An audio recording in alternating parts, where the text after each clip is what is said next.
Hey everybody, it's GobletX and welcome back to some more Magic Arena. Today we're going to be playing another mixed up Premier Draft, the Chaos Draft format on Arena right now, where the first pack has cards from Ikoria, Streets of New Capenna, Crimson Vow, Ravnica Allegiance, Dominaria, and M19. And then the second pack has 7 other sets, and the third pack has 7 other sets after that. So just a little bit of cards from like everything on Arena. So really wide variety draft format, absolutely chaotic. And yeah, tends to be some wild stuff. So we'll see what we get to play today. This pack honestly looks really bad. None of these cards are cards I'm super happy to pack one, pick one, but I think the strongest is probably Boon of the Wishgiver.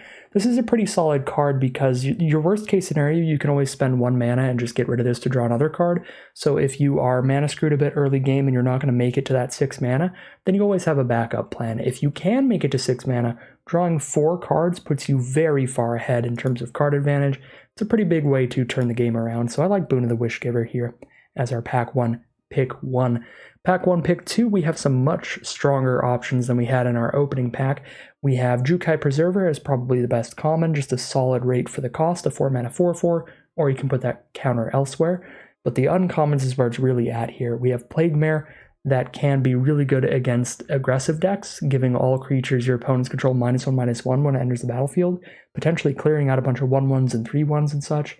Or Dryad Greenseeker being the card that I think I'm going to take here. Just a really good value engine, really good card draw engine. It makes sure that if you're ever in a position where you're going to flood out, or if there's ever lands on top of your deck in general, you get to dig through your deck, pull all those lands into your hand, and start drawing other cards instead. So really good card draw engine here. Super happy to take a Dryad Greenseeker to follow up the Boon of the Wishgiver, and we're going to have a beautiful deck today, because you know what card works in a very similar deck to Boon of the Wishgiver and Dryad Greenseeker? Tachiova, Benthic Druid, one of the strongest cards from the original Dominaria, a 5 mana 3/3 that gives you the landfall ability of being able to gain a life and draw a card every time you play a land. Ridiculous, ridiculous card. Super happy to see that pass to us after the way our first 2 picks went, and we're just going to jump right onto that. If Tachiova weren't in the pack, Eviscerate is very efficient removal, which is very good in this format. That's probably what we'd take, but with Tachiova, we've got a great, very clear direction we want to go here. So for pack 1, pick 4, Evolving Wilds happens to work incredibly well with landfall cards like Tachiova, plus it can mana fix us if we end up splashing anything in a 3rd color, which can definitely happen in the mixed up draft formats where everything is so chaotic and wild. So I like taking the Evolving Wilds here. I don't think there's anything in green or blue that is powerful enough to convince me to take that over an Evolving Wilds, but there's some okay stuff like Expendable Lackey, but pretty easy Evolving Wilds for me there. Ooh, we are in the correct color here. Correct color is plural because the strongest cards in here are Master's Rebuke as removal at instant speed you can use in your green decks, or a pile of very good blue cards. Cloud Reader Sphinx, 5 mana for a 3/4 flyer that scries 2, very good deal. Horizon Scholar, 6 mana for a 4/4 flyer that scries 2, also a very good deal. And Blink of an Eye, a piece of interaction that also lets you draw a card. So all 3 of these are really nice because they're providing you with either a big threat or interaction while also setting up your draws or drawing you a card. So can't really go wrong with these 3. I think they're all incredible. And Master's Rebuke also really good, but I think I'm going to roll with just the biggest flyer here, the Horizon Scrawler. Scrawler? That's definitely how it's pronounced. But yeah, just a gigantic flyer. By the time you have 6 mana, any lands on the top are pretty much useless. So scrying just gets more and more powerful the later the game goes on. Because any lands you're hitting are just immediately turning into like you straight up drew a card by getting that land out of the way and putting it on bottom of your library. Super good stuff. For pack 1, pick 6, still happy to be in blue and green because some of the better cards in here are in blue and green. I think the best card in this pack is Rock's Oracle. 5 mana for a 4/2 that draws you a card when it hits the board, and I'll happily scoop it up. There's also Disperse, which is pretty good interaction, but I think Oracle is the best in the pack, and it's what we'll roll with. Definitely need to find some more cheap cards. If we can find cheap mana ramp, that would be really nice. Definitely looks like we are a ramp strategy here with 2 5 mana cards and 2 6 mana cards already. Again, the Boon of the Wishgiver being really good because it's nice and flexible. Fills out the 1 mana slot in our deck as well, because just 1 mana to draw a card, not a bad deal whatsoever. So always a really good backup plan on that card. And again, really good stuff in blue and green here. We have For the Family, which is good if you can make a wide board state. Probably not great for us. Or we have Academy Journey Mage, 5 mana for a 3/2 and bounce an opposing creature when it enters the battlefield. Very good. Or March of Swirling Mist, which can be good in specific situations, but it is a little narrow. You get to phase out X creatures, so you can save a bunch of your own creatures, or you can make it so a bunch of your opponent's creatures can't block for a turn. Swirling Mist is interesting. It's the coolest card. I think Journey Mage is the strongest, but that's because the wizard cost reduction makes it a really good deal. And we don't have any wizards in here, so I think I'm just going to go with the March of Swirling Mist. And see how well this plays for us. I'm not super confident in this one. Wow!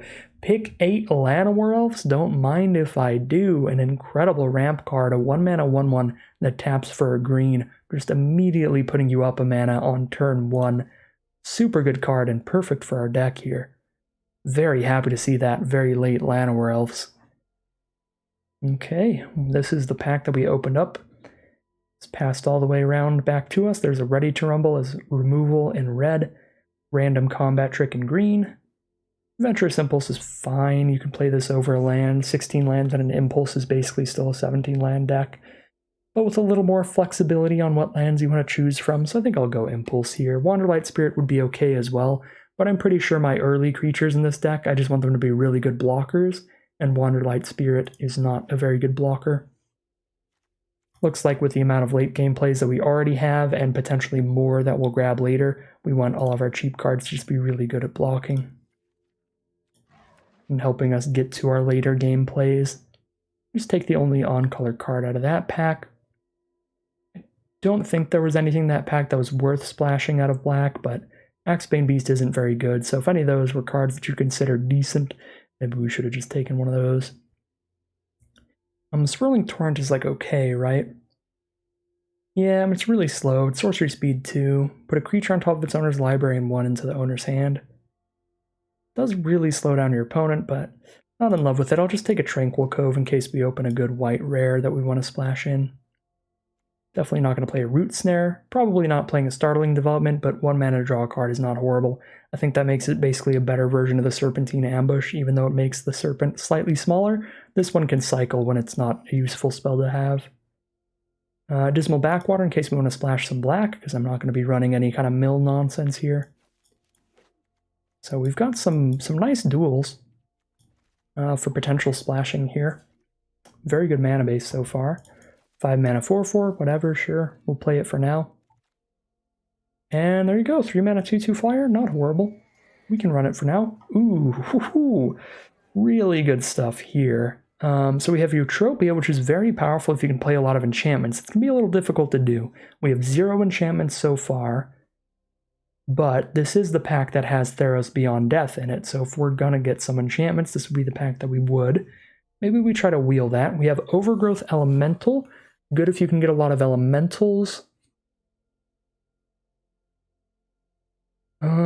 But again, probably not going to get a lot of those. Yeah, we have none right now.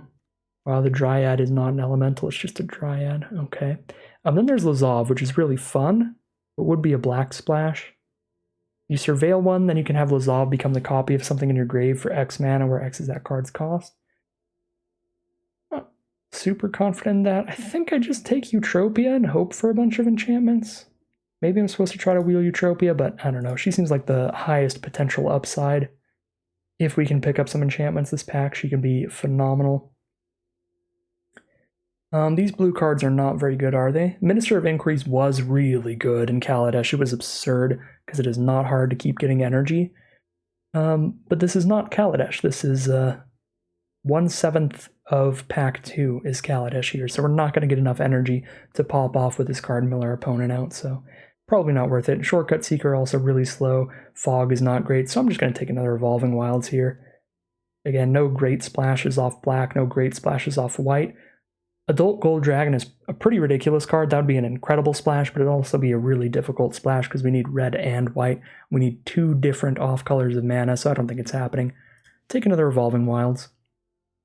Okay, pack 2, pick 3. Pacification Array is still in here. Well, join the party, I think. Loathsome Chimera is also fine. It's got a good escape ability there. Nyxborn Colossus would give us an enchantment to go with Eutropia, but Pacification Array, I mean, it's a worse Ice Manipulator, but not by much. 2 mana, tap it, tap an artifact or creature.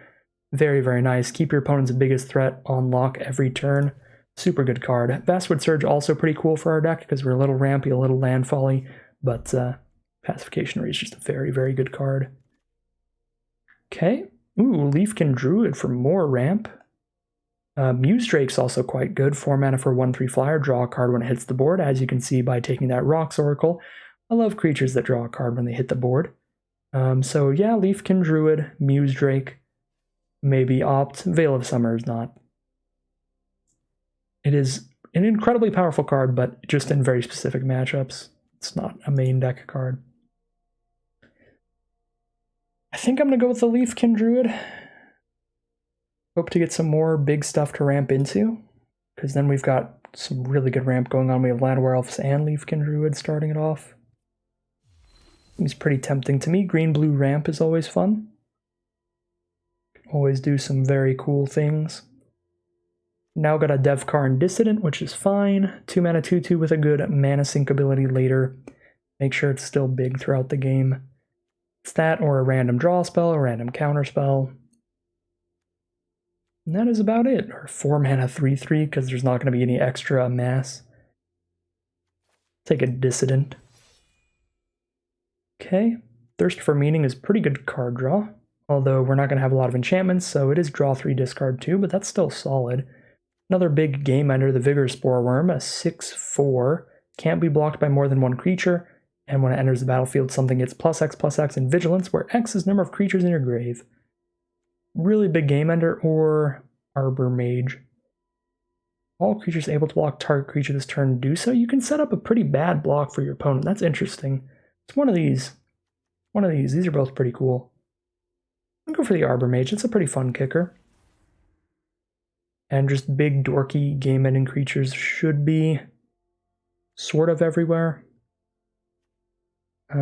Probably taking Discovery Dispersal here, because no matter what is happening with our mana, we can always cast Discovery, which is a good deal. Surveil 2, draw a card for 2 mana. And then if we can ever cast Dispersal, if we have our Dismal Backwater out, or we can put 1 Swamp in with the double Evolving Wilds, then that's a really good card. Each opponent bounces the highest mana value card back to their hand, and they have to discard a card. That can be really nice. So we'll go Discovery Dispersal there. 2 mana 2/2 Vigilance. Pay that for a green and 1, that seems fine. 3 mana 1/3 flyer, scry 1 also seems fine. Or splash in a Glowspore Shaman. This doesn't seem like a great splash, because it's a 2-drop. Most of the power of the card is the fact that it's such high power for such little mana, but on your splash color, you're never going to have that splash color on the early turns, or not consistently at least, so just take a 2 mana 2/2. Another way to get some white mana in, so if we get any good white cards, we'll really be set up. But we could take Eidolon of Philosophy, so we have one way to trigger Eutropia. I feel like I haven't seen any fantastic enchantments here, unfortunately, so I don't even know if Eutropia is going to make the cut if I just run an Eidolon. You know what, I'm just going to take this Lesnia Guildgate and give up on Eutropia. I think that's probably where we're at. I don't think Eidolon's great without Eutropia. And Eutropia is definitely not great without Eidolon. Well, we did get the big dorky Nyxborn Colossus to end the game. 6 mana, 6/7, sure, why not? There's a card to ramp into. Now we can take an Unknown Shores. We are super set up to splash white if we open anything up there. 4 mana 3/3 probably does not get played. Now I could even splash red. Alright, what are we going to get in the third pack here? If I cut all these lands, I do need 4 more playable cards to finish the deck. Feels like we're in a pretty good position. Is this worth a splash? 2 mana for a 2/3 lifelink. For 4 mana, you return it from grave to battlefield as a 3/2 flyer. And you can get some clue tokens off of it. Not bad. If there was nothing good on color, I'd think I'd take it, but there's still a Talus Lookout here. or we opened a Talus Lookout here, which is pretty great for just on color. A 3/2 flyer when it dies. Look at the top 2 cards of your library, 1 in the hand, 1 in the grave. Seems phenomenal. I think our biggest problem here is we have like no removal. That's something I'm a little sketched out about. We do have a pacification array that kind of works. But hopefully we can actually pick up some of those green removal spells or Charmed Sleep style removal spells now in this final pack. That would make me feel comfortable about the deck. We are splashing the black. So we have 20 cards right now, and we are going to be running Evolving Wilds, Dismal Backwater, Swamp. Yep. 2 white dual lands if we find anything good in white. I love Trail of Crumbs, but this is not Eldraine draft. We don't get to draft a bunch of food and go wild with that card. For our core colors, then, it's just an Aerialist. For a white splash, none of this is worth a splash, but for a black splash, Tomb Robber, discard a card to explore, really good way to get out of Flood. Later in the game, gives you a very good way to use all those extra lands you draw into, and exploring is revealing the top card of your library, and if it's a land on top, putting that into your hand immediately. So take a Tomb Robber here. I could see splashing that in alongside the Dispersal. We've got a green-black duel to help with that splash, make it really easy, or we have a 2-mana 3/1, or a 2-mana blue draw spell. Neither of those seem phenomenal. I'll take the Haunted Mire here. Really have that black splash being as easy as possible. 2 black dual lands, 2 Evolving Wilds in a swamp. Could even run an Unknown Shores if we really need to. I am scared about our lack of removal, and the only good thing in green or blue here is like Candlelit Cavalry, which is whatever, 5-mana 5/5 trample. I think I would rather just take a foul play, and then we have some removal for small creatures our opponents have. If our opponent has a cheap evasive threat, or if they have like a cheap creature with a good ability, foul play is going to be pretty good for us. So already on that black splash, pretty low on removal. Let's scoop up the removal spell, even if it is pretty conditional. I think it'll be good to have in here. Some amount of interaction. We have 22 out of 23 cards to have a full deck right now.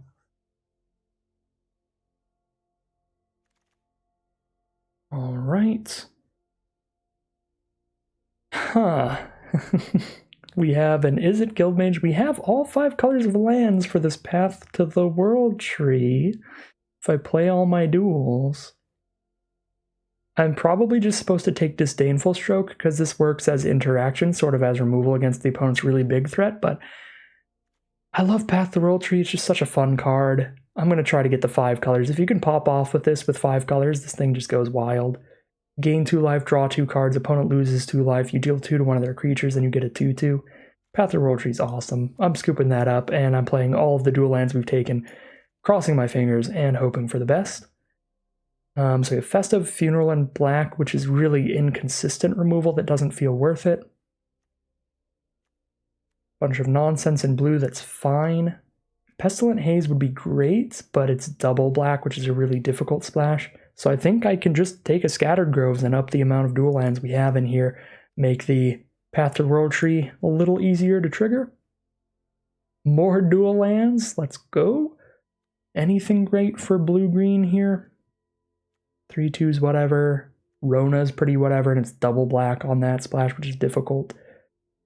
Actually, we're low enough on removal. We can play farm here now that I am really splashy with this Path to the World tree, because I have 3 white dual lands.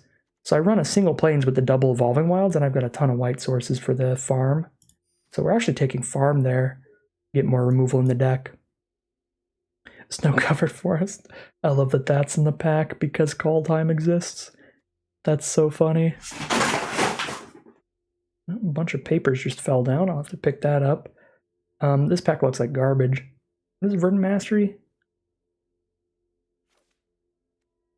That can trigger a bunch of Tachiova stuff or Path to the World tree, right?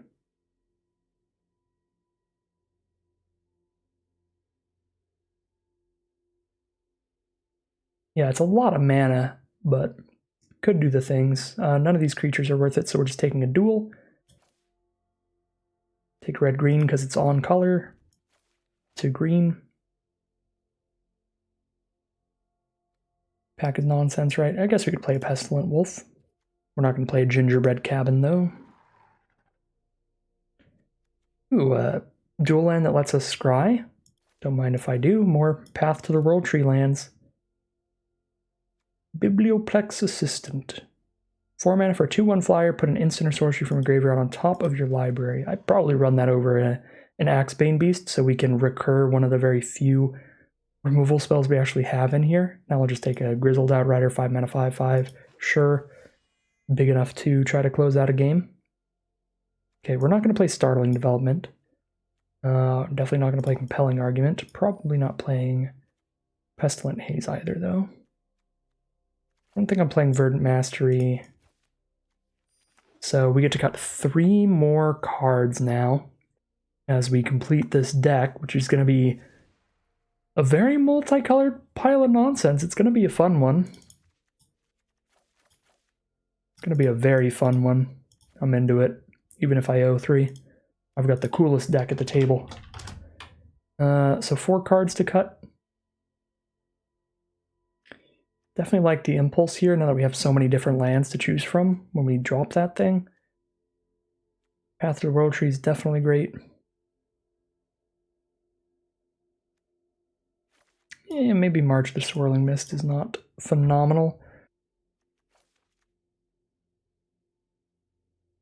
4 cuts. I think we're just going to cut all creatures. Definitely the Axebane Beast, maybe the Colossus even.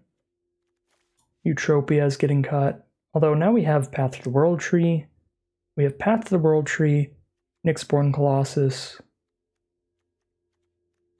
Okay, we have like 2 enchantments. Yeah, Eutropia, get out of here. Sorry, Eutropia. Axebane Beast, get out of here for sure. 2 more to cut, probably Colossus, but I'll look around again. Pestilent, Wolf, Shieldmate, and Dissident are all pretty equivalent. Our other 2 drops are fantastic, though. Don't have a lot of 3 mana plays, so even though Initiate's just fine, Arbor Mage is just fine, I think I still keep them in.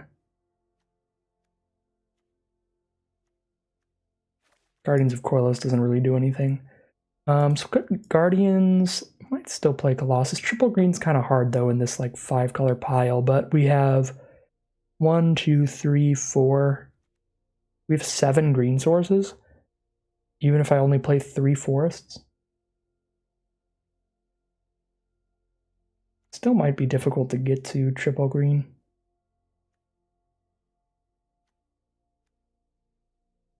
I don't know, 6/7 is big. I do want to keep that in. I like the wolf because it can trade up. I don't think we're that aggressive that we need. It's like a Shieldmate in here. Keep Dissident. Go for the long game deck a little more. Grindy deck here, and this would be the deck list. Good enough for me. We definitely need to swap these lands around a little bit though, make sure that they're all good. At least double check the lands here. So I have 1 white card, 3 black cards, no red cards. So for red sources, we'll just have the Guildgate, the Highlands, and the Unknown Shores. That's it. That's good enough. But yeah, next up, white sources. Do we have enough white sources for our 1 copy of Farm to Market? We have Tranquil Cove, Scattered Groves, Selesnya Guildgate, and Unknown Shores. So we do have 4 white sources without a single plains. Feels pretty good. And then for blue, or for black now, we have 3 black cards. We have Unknown Shores, Dismal Backwater, Haunted Mire, a Swamp, and then double Evolving Wilds. 1, 2, 3.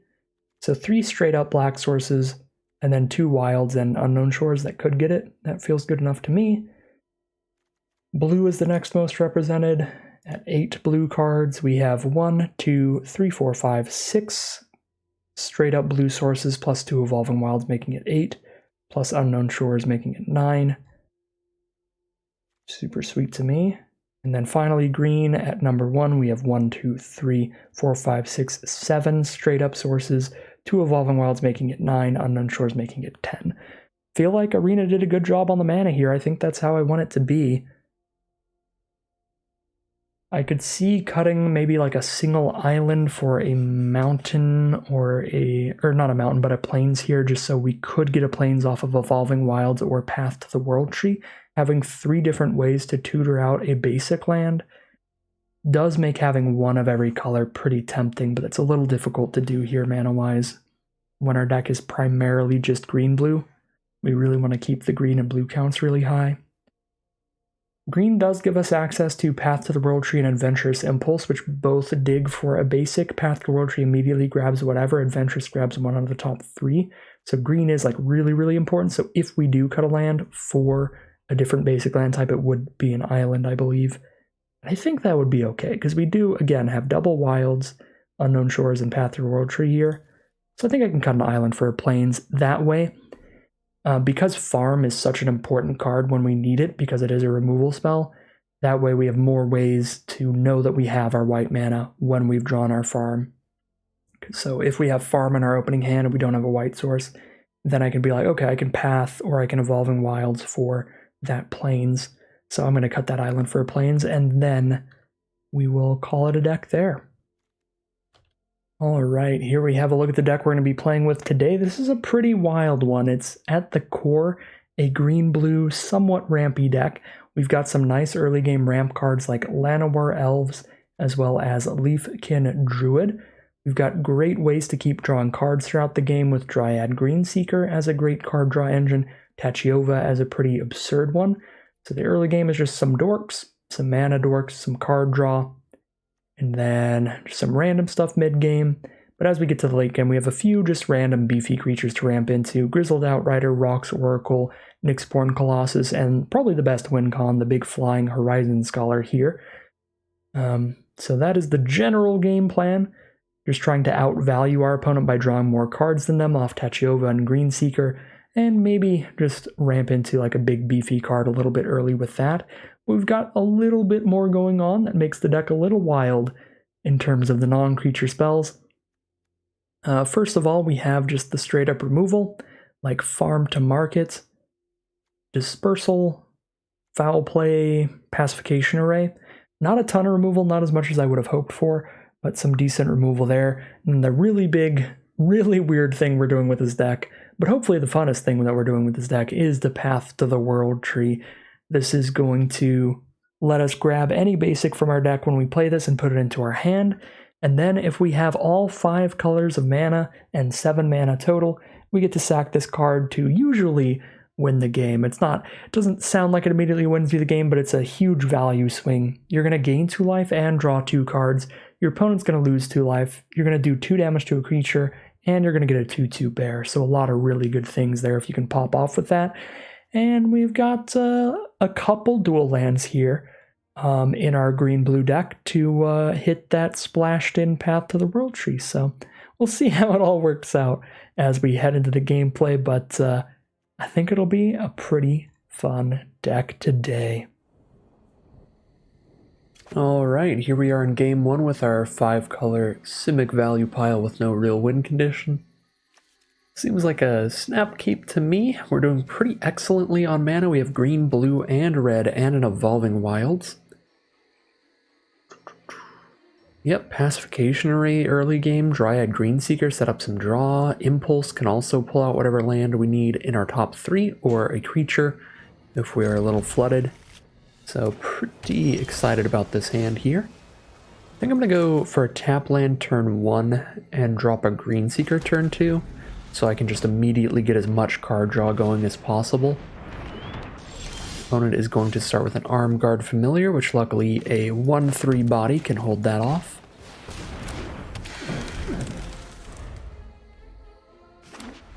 Opponent is on blue and white, no attacks there. Could play a Pacification Array here. I could also play my Wolf and an Evolving Wilds.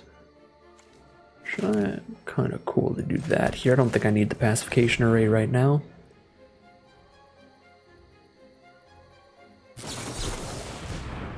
Essence scattered my Wolf. That's fine. I've got a really big 6 mana creature coming up later. So at least that is less likely to get countered now that we've pulled one counter out from our opponent's hand. Archon of Absolution, very sweet card from Throne of Eldraine. It's now going to cost us a mana to attack our opponent. It's also a flyer with protection from white. Luckily that part probably doesn't matter. So we'll use Dryad first. It's technically a tiny bit more likely to hit a land if we Dryad before the Evolving Wilds. Unfortunately we didn't hit a land, and I don't like that card on top, so we will Evolving Wilds now. I do need a black source for this dispersal, so that is what I'm going to take here, I think. We've already got the blue source for the Scholar, the green for everything else. Yeah. Alright, so now might want to just lock down the Archon of Absolution every turn with Pacification Array. Which I guess means I can still Impulse this turn. Get a Dissident or a Scattered Groves. Do I hit 5 color or do I get a 2/2? I'm going to hit 5 color here in case I draw into my Path to the World Tree. Although I guess if I hit Path to the World Tree I can just tutor for a Plains off of that card anyway. But I can always cycle this if I hit more lands than I need, and I do want to get to 6 mana with this hand anyway, so just another land is still useful as well. Alright, they're going straight to combat. We'll lock down the flyer.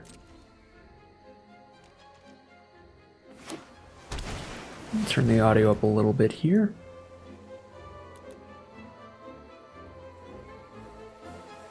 Is this 2 songs playing at once again? Sort of sounds like it. Alright, my apologies, opponent.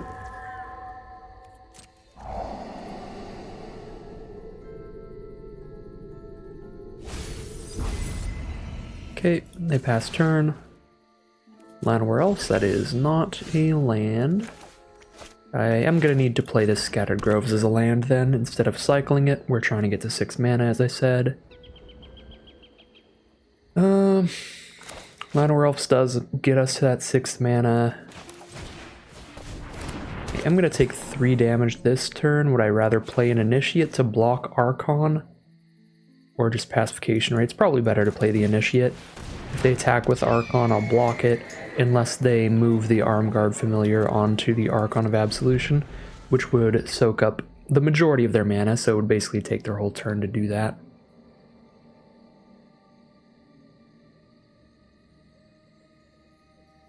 But I do get hit pretty hard if they move the Armguard Familiar over. We're going to take 8 damage.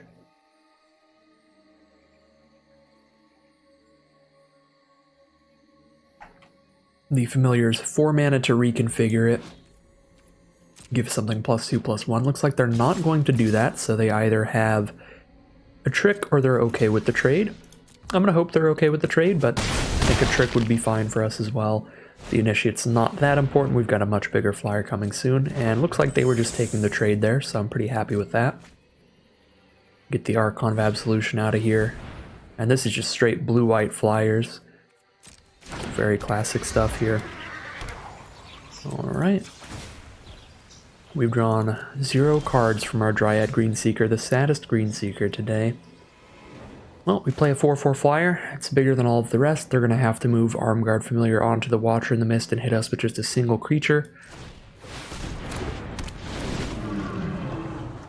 Farm to Market is a great draw here.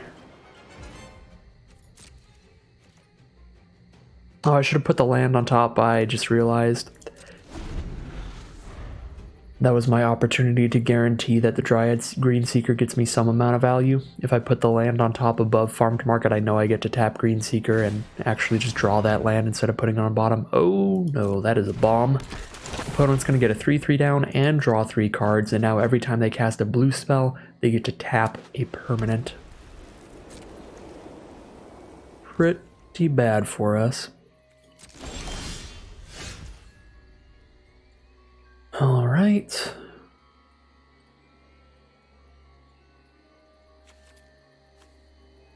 I think I'm just holding up Farm to Market here. Gives a ward 2. I can afford that ward with Farm. Can't really attack into all their stuff. And I guess I could, because if they do a multi-block, I could Farm to Market on their blocker. Kill the 3/4. and then just kill whatever else blocked with it with combat damage, but seems a little risky to me. I think my opponent's hitting me for more than I'm hitting them.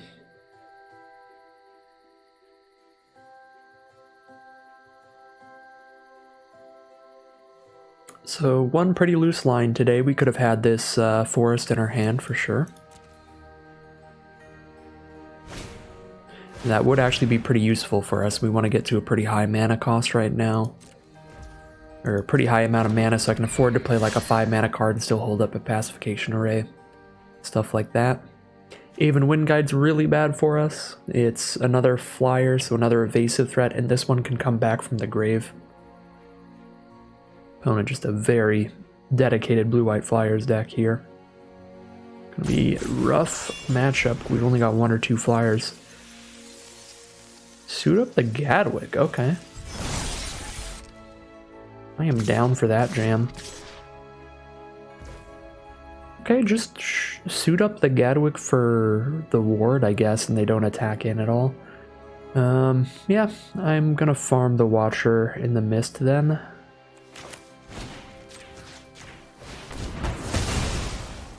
So if they're not putting Gadwick in combat right now, they're probably not going to in the future. So I don't think we're going to be able to farm Gadwick off the board. Tomb Robber coming up.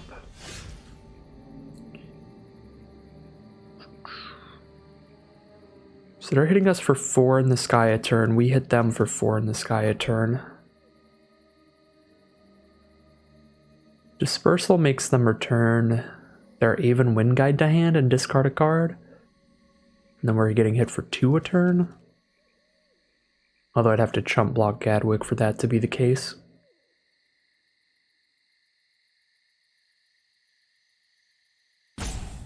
I just don't think I can rely on blocking anymore now that Gadwick's down. I probably should have attacked with Scholar last turn as well, once Gadwick hit the board. It was just so easy for them to tap the 1 flyer that we have down. So I just don't think attacking in the sky is where it's at, or blocking in the sky is where it's at here. Are we holding up the array? Are we dispersing? I could Tomb Robber and hold up the array, which is pretty nice. Or I could just cast Dispersal.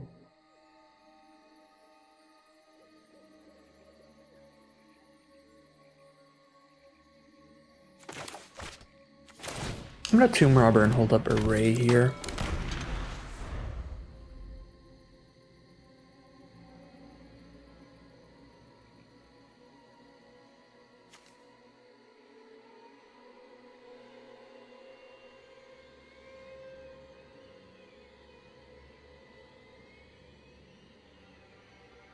Tomb Robber kind of feels like a worse Dryad Greenseeker in this position, unfortunately. Just haven't done super hot on drawing a bunch of cards off Greenseeker yet.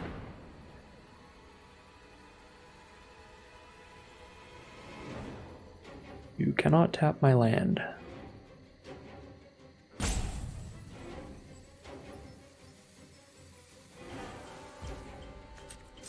Alright, they're going to tap Greenseeker. We've got another non-land on top.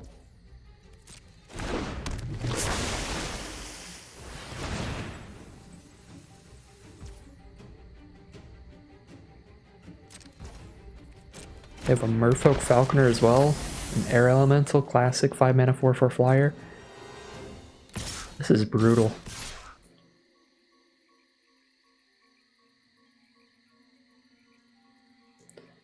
We don't even have the mana for this Talus Lookout because we don't have a second blue source.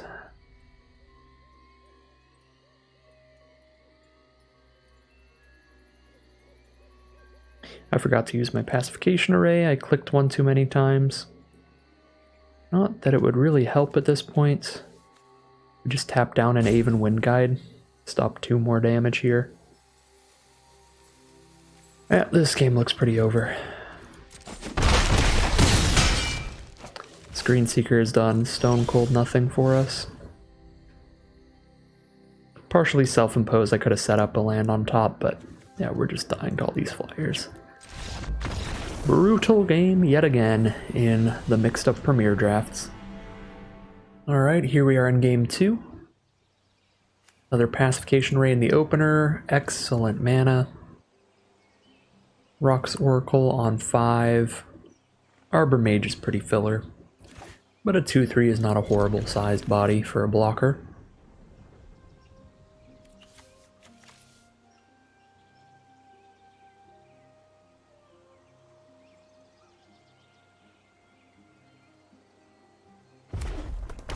Right, opponent starts with a mountain.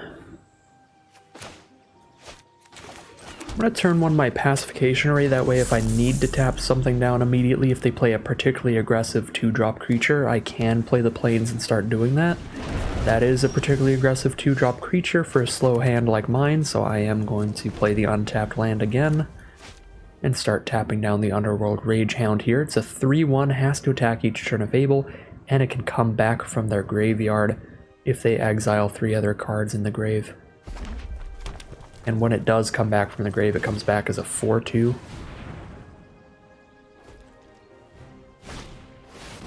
Fearless Samurai, yep. Yep.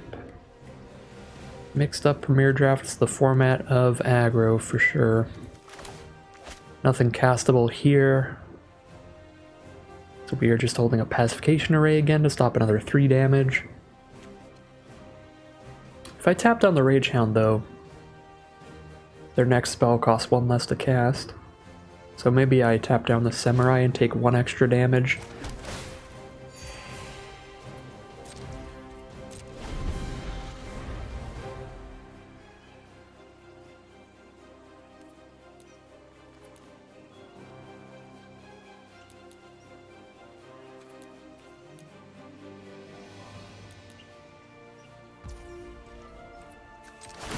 I will take 1 extra damage so that their next spell is not cheaper.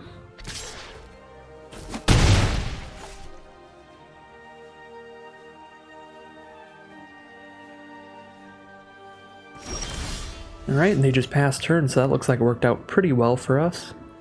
Unless they're holding up a counterspell like Convolute or Flip the Switch.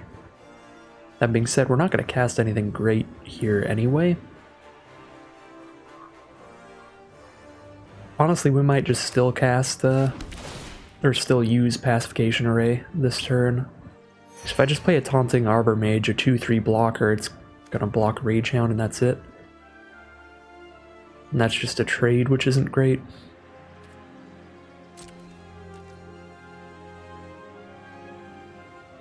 That being said, none of these creatures are gonna be blocking well in the future anyway.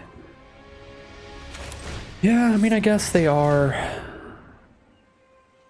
They are empty-handed when it comes to cards in graveyard right now, so if we do trade with the Underworld Ragehound, we can keep that damage off of us for quite some time. And they can't get the mana reduction off the Peerless Samurai this turn because the Ragehound has to attack, and Peerless Samurai only reduces the mana cost if it attacks alone.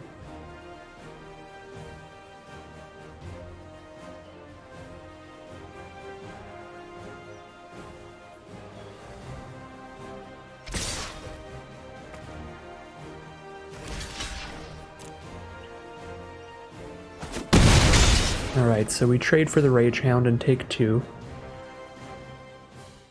I don't know what our opponent's doing. Just hanging out, just chilling. Playing a Farsight Adept. Ooh, that's cool. We both get to draw a card. Cool. Got my Rock's Oracle mana if I play the Forest this turn. Seems fine. That's a solid trade for a Farsight Adept.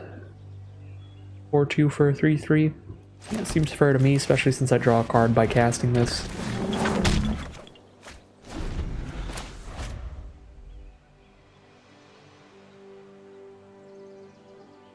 Got a lot of expendable cards for Tomb Robber this game. Even like the Leafkin Druid isn't really doing anything here.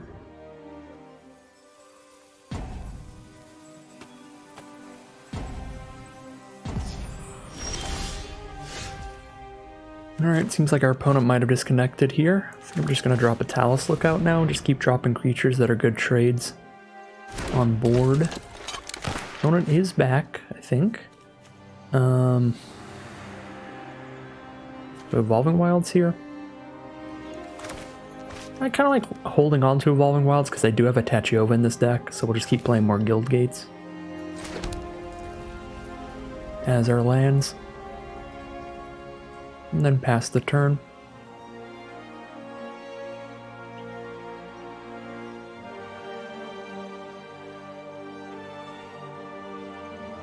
Although if I wait too long on Evolving Wilds, I could get in a position where I don't have basics left in my deck. I only have 5 left right now, 2 islands, a swamp, and 2 forests.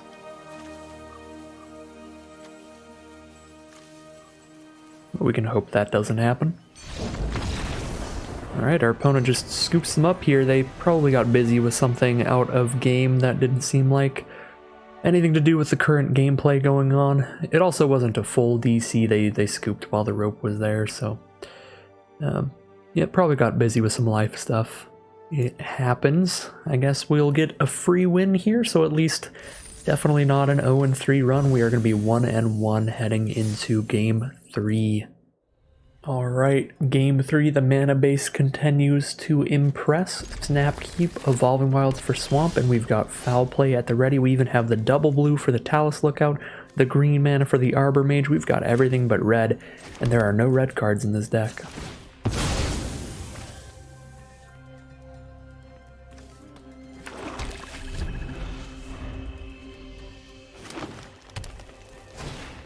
Venom Connoisseur, that is a solid enough ability to just get our foul play value out of the way, I think. Although, no, I should have played a Guild Gate here, because just trading my 2-3 into that is not horrible. But, I don't know, I'll still just foul play, since I already played the land. But it probably would have been better to hold foul play for something with a potentially better ability. This one's pretty solid, but not insane. Alright, I guess we get to just go for some value here. We blew that up, now we'll draw a card. Opponent is stuck on mono green. Alright, Talus Lookout turn 4 feels good. We've got Path to the World Tree. That actually can't pull out a red source. All of our red sources are dual lands because we have no red cards in the deck anyway. So that's a little awkward. So we're gonna go Obscure Initiates, get more flyers down, and then I think I will Path to the World Tree. Not sure what color I grab here though. Just another green or white. Yeah, I guess another green, just to have a bunch of that. Opponent still on mono green. They do play a Crawl Foragers turn 5, a 4/4 on the ground that gains them a life. Dispersal feels pretty nice here, slows them down, makes them discard a card as well.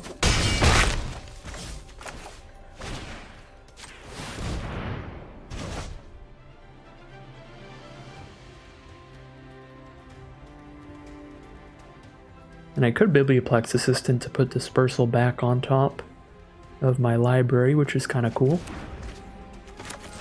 So they end up discarding a Novice Occultist, so they are Golgari, they are green-black. Still stuck on mono green here. Crawl Forgers comes back, gains a couple life this time. 1 mana up, maybe a Prey Upon to have their creature fight mine.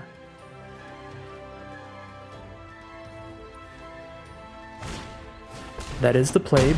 Blizzard Brawl, basically just Prey Upon, have their creature fight mine. Their planes, definitely a little bit of flood here. Pick up Discovery Dispersal again with Biblioplex. I might just cast Discovery this time.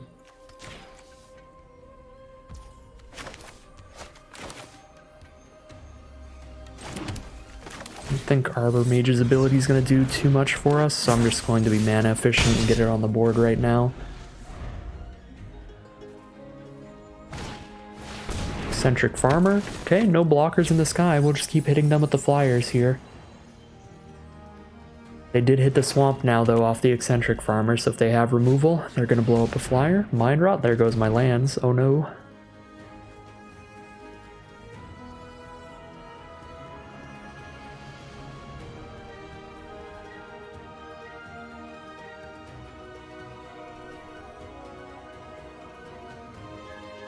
So yeah, if I Dispersal again, I'm just going to give them more life gain. which actually just slows me down more than slowing them down, so I think I'm just going to cast Discovery here, Surveil 2, and draw a card, see if I can get towards that red source or something. Something impactful here. Ooh, these are cards, but definitely boon. If I draw an untapped land alongside this boon, it's going to be beautiful. Oh, I only draw one. I forgot about that, so I need to wait till next turn. Anyway, yeah, so next turn I can just definitely cast this for draw 6. Or draw 6, draw 4. For 6 mana. That's where I got mixed up there.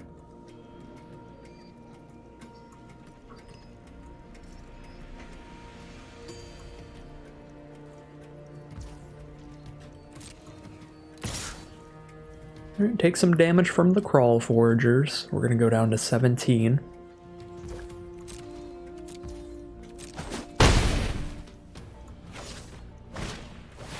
Then a Headless Rider on the ground. That's on the ground, so that's all good with me. March of Swirling Mist. 3, 4, 5, 6, 7. If this resolves, I win right now.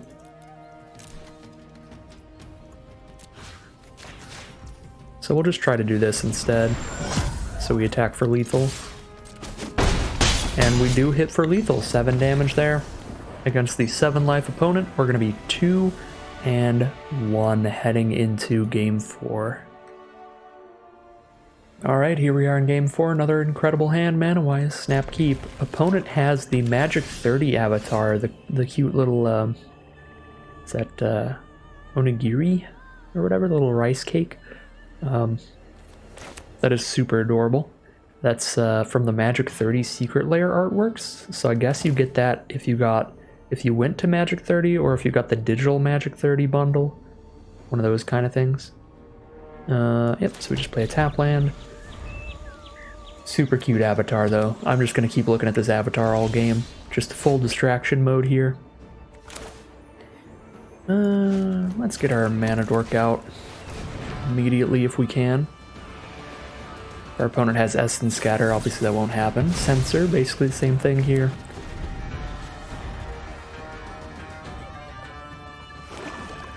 Music is a little bit loud on my screen. I'm going to turn it down. I'm going to keep messing with audio all day here. Something like that. Good enough for me. Alright, so now we get to play not much since our Mana Dork died. Let's get a blue source down so we can get to that double blue for the boon. Probably should have impulsed first. 3, 4, 5 mana. I only need to draw 1 more land this whole game basically, so take the Nyxborn Colossus for later. Last turn. Alright, they have 4 mana up now. They're hitting us for 3 with the Deathbloom Salad. Get smacked in the face. And they're swooping on in. Get 2 energy, and when they attack, they can spend the 2 energy to get a 1/1 servo. Still don't have any plays. My deck is very slow, especially this hand, so we'll play the life gain land and pass. Then we're going to start playing some chunky 5 drops and 6 drops.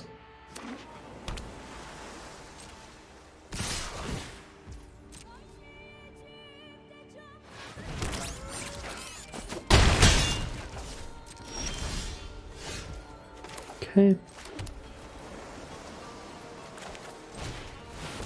Better for me if Rock's Oracle gets countered than if Grizzled Outrider gets countered, because Grizzled Outrider can block things more easily without dying, so Rock's Oracle's kind of the counter bait. They don't have the counter spell though.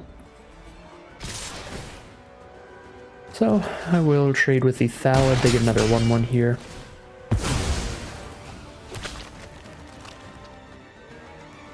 We can foul play the Flyer. Let's see if they have the counter now. Or if I get to block some 1/1s. They do. Fortunate. We're only taking 3 damage a turn right now, at least.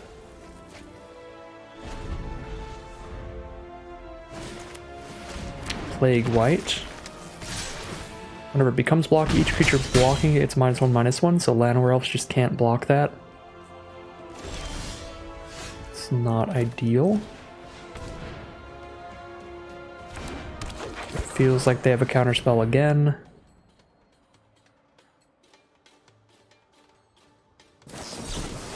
That's a pretty good draw off the blood. Brutal. If they didn't have a counterspell here, they couldn't really attack in with anything but Plague White. After this, after those resolve, I should have foul played.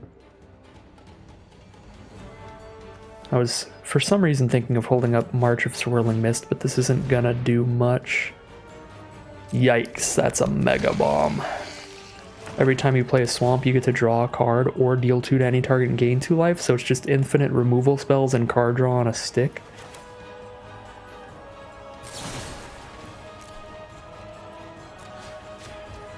Well, I guess holding up March of Swirling Mist was semi-prophetic here. Probably still would have been better to foul play, but I got to counter their Dread Presence ability, so that's something. Doesn't have to feel as embarrassing that I didn't foul play, but yeah, we're so dead. This thing's nuts. And our opponent already had a good lead on the game because we didn't really have any plays till turn 5.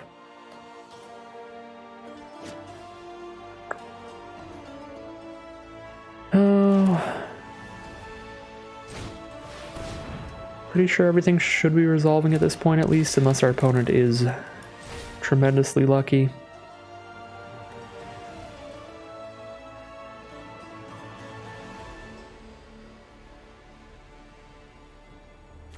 We have more flyers in the deck we can draw into. I'm going to get rid of this Plague White. It's doing more immediate damage.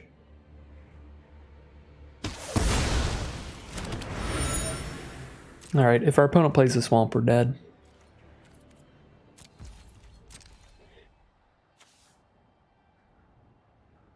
I guess not quite, right? They attack with everybody block, 1, 2, 3, 4. I go to 1 life if they play a swamp.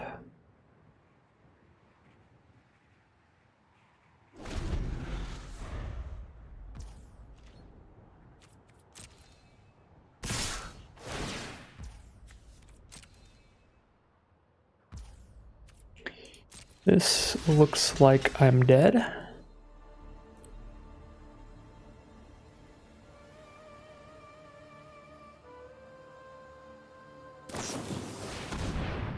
Nebelgast Intruder. Okay, so they're just gonna save their Sapperling. Sure.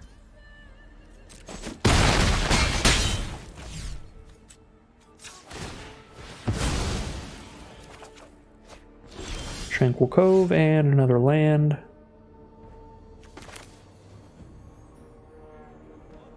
Can't actually play this Nyxborn Colossus unless I play an untapped land this turn, which I don't have.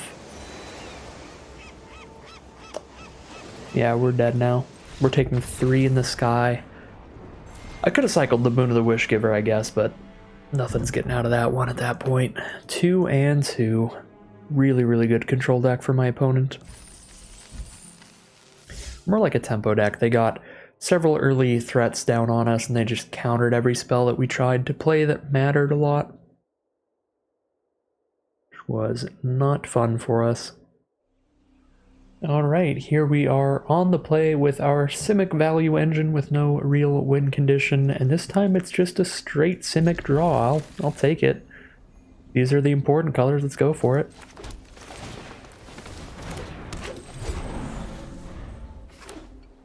We're curving out, we're ramping all day. Ooh, I'm just going to play more ramp cards because the earlier we play Tachiova, the better. That means there will be more lands for Tachiova to gain life and draw cards off of. First time we've drawn Tachiova, pretty excited about it. Okay, I could cast Tachiova this turn, but then she's at risk of dying to removal before I draw a card off of her, so I'm going to play the Backwater this turn and cast her next turn, so that I can cast her and play land for turn in the same turn.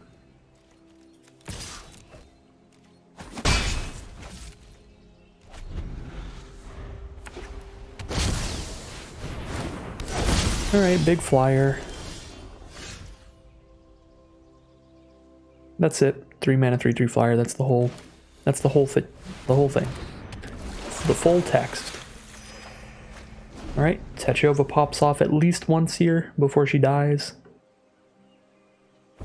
I guess she's gonna die. Every Boros deck I've played against so far has had just a ridiculous amount of removal. This one will instead have a ridiculous amount of bombs. This is not a good start for us. 3/3 flyer into 2/2 haste that makes a treasure every turn. Farm is a good draw.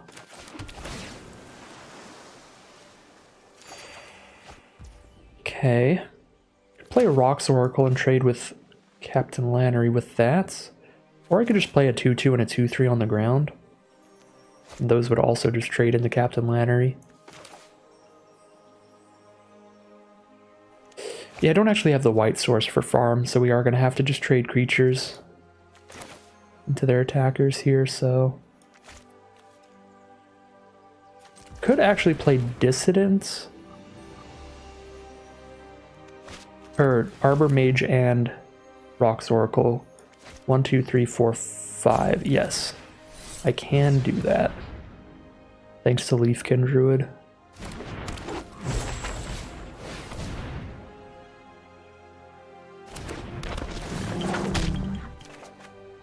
Foul Play, that's a good one. That can kill Lannery.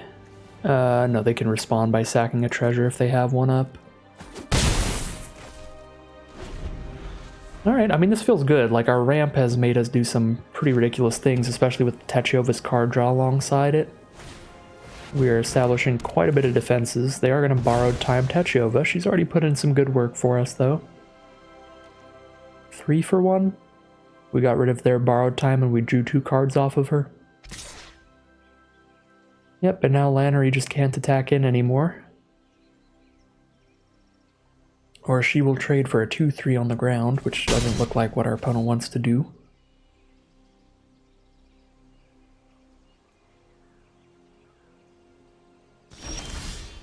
Okay, Adventurous Impulse looking for a white source.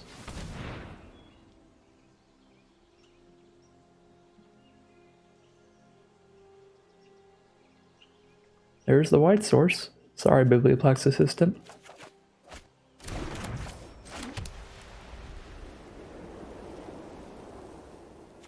Can play Dissident still. I could cast Foul Play as well, but again, they just sack the treasure, make Lannery a 3/0, and Foul Play gets countered. Just doesn't resolve anymore, which is bad.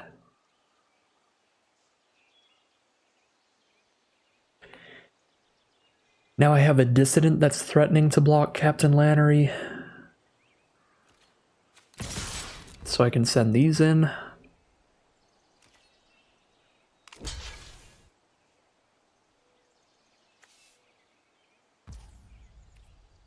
What's going on here? +2/+2 lifelink?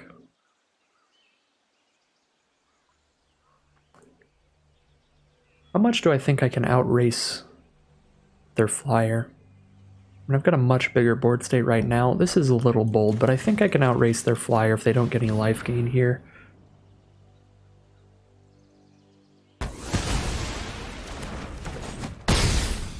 This was not the initial plan, but I guess it's where we're at now. We get to draw 2, discard 2 by doing this as well.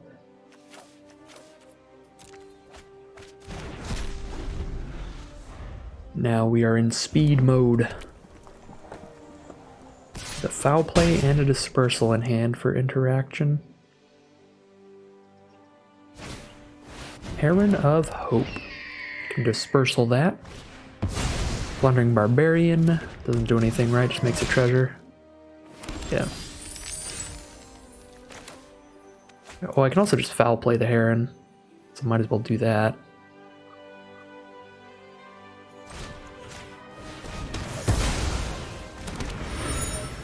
Barbarian gets to trade into Rocks Oracle. Not a fan of that.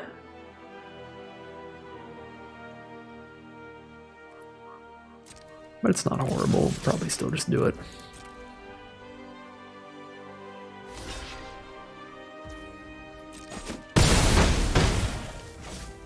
Okay, and I still have Dispersal up.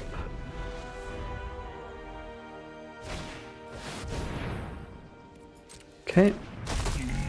That'll get rid of their one blocker, and then we attack for lethal, because we hit for 1, 2, 3, 4, 5, 6, 7. Yeah, we'll hit for exact lethal if we get rid of their blocker with Dispersal. They can actually survive, but just barely.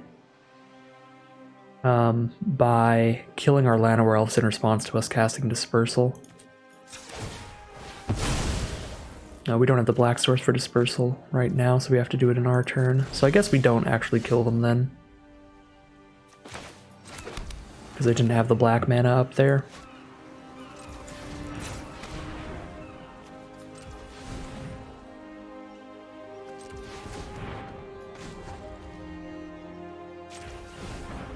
Three mana left after this. Actually, no, Leafkin Druid makes it more than that.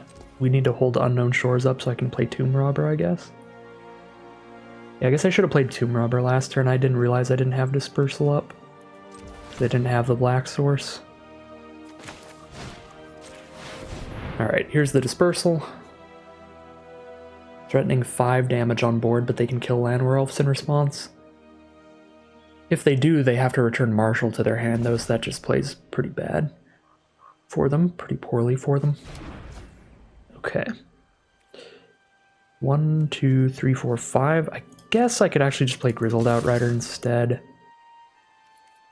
Or I could put them to 1. I think I would rather play Grizzled Outrider than the Tomb Robber.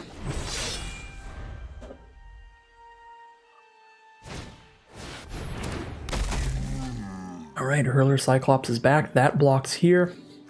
Resplendent Marshal blocks here, and they take 3 damage on board. Unless they sack one of them to kill Llanowar Elves. So now we get to attack all. They go block Outrider, block Dissident. Sack something to kill Llanowar Elves. No, they're just going to scoop them up. They are in a pretty bad position even if they do survive this one attack.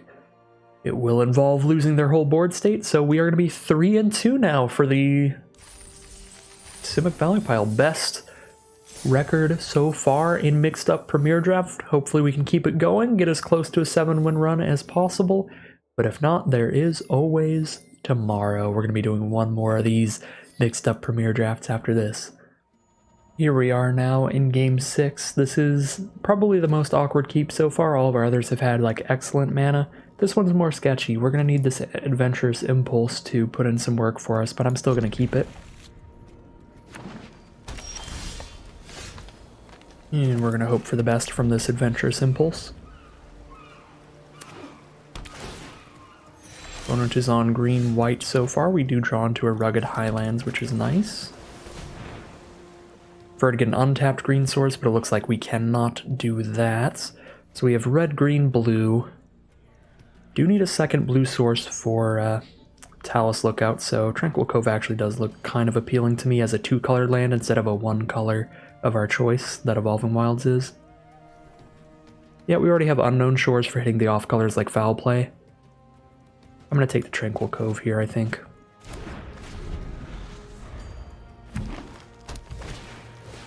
Gonna be playing pretty off curve here. It's gonna be pretty slow. Deep Root Warrior from our opponent. Haunted Mire is a good draw. Play that one. This is a 2/2 that gets +1/+1 whenever it's blocked. Yep, that's fine. Okay, they have all the mana in the world to play some kind of combat trick to counter our foul play, which I am not a huge fan of. I think I just want to play a Dryad Greenseeker. Hopefully that's not threatening enough to draw removal from our opponent. And we can try to use that to get some card advantage here. Another Deep Root Warrior, what are the odds? In Mixed Up Premier Draft? What is this? Alright, they are going to kill the Dryad. Sad. Okay, we've got a farm to market now. They are tapped out, so we know that foul play will resolve at this point. But I could also play a Talus Lookout. I think I would rather just foul play. A Deep Root Warrior. Draw a card in their end step. Jukai Trini, that's the same card. What is this? Whenever this blocks or becomes blocked, that one gets +1/+1. How do you have 3 copies of the same card in mixed up Premier Draft?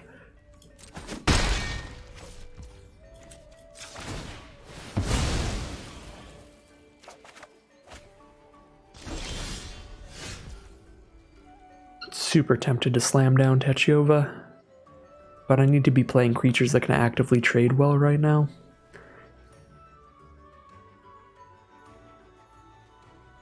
They've got to be at least 3 power.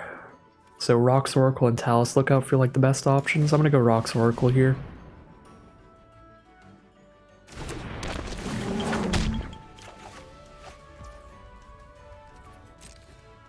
And I'm going to live in a world of greed. I think I'm going to hold this land.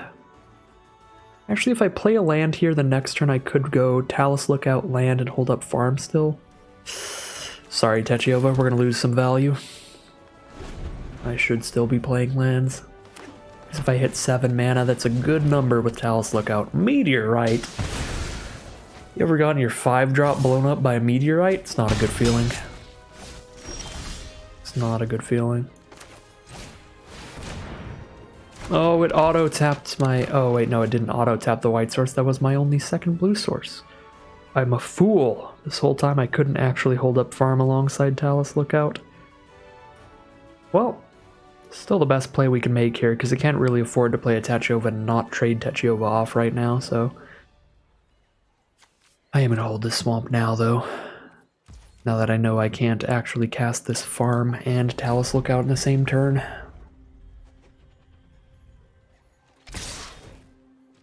Snap trade into the better one.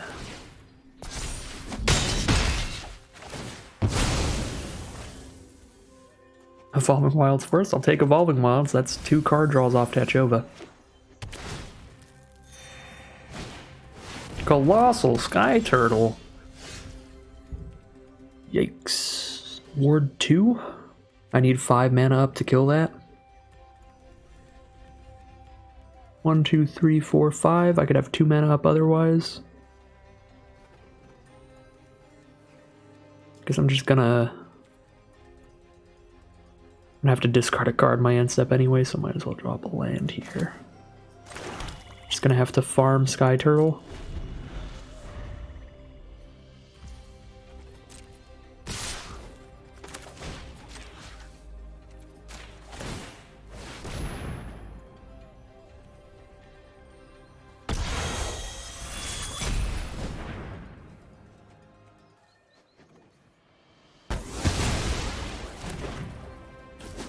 Take 2 down to 8. Crunch Wrangler, that's fine. That's a 2/1. Okay.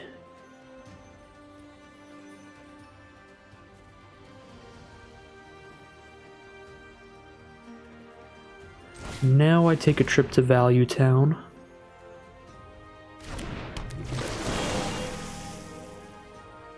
Gain a life, draw a card.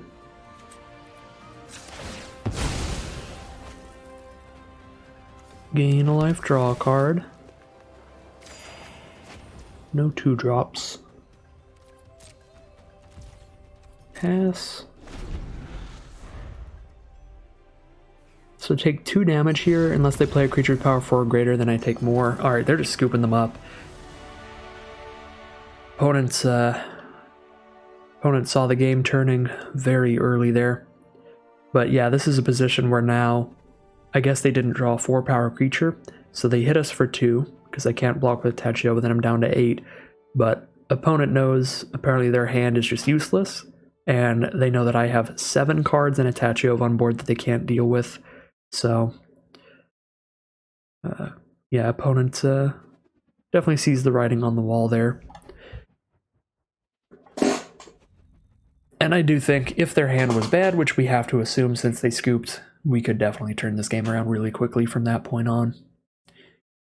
They hit us, and then it's like 6, 7. Try to attack through that, and it's 1, 2, 3, 1, 2, 3, 4, 6, 7, 8, 9. We could play the 6, 7, and 2, 3. So we could start getting a really big board state while still gaining life and drawing cards. So really good work from Techova there. Going to be 4 and 2 now. Our first positive record in the mixed up Premier Drafts, pretty much breaking even at this point. Nice stuff. Here we are now in round 7. This might be the first time we get to activate a Path to the World Tree. Snap keep regardless. That is our goal here. Make it to this Path to the World Tree, popping off at 7 mana. Get our adorable bear token. Opponent starts with a 1 mana 1/1, so they are starting the game off quickly here.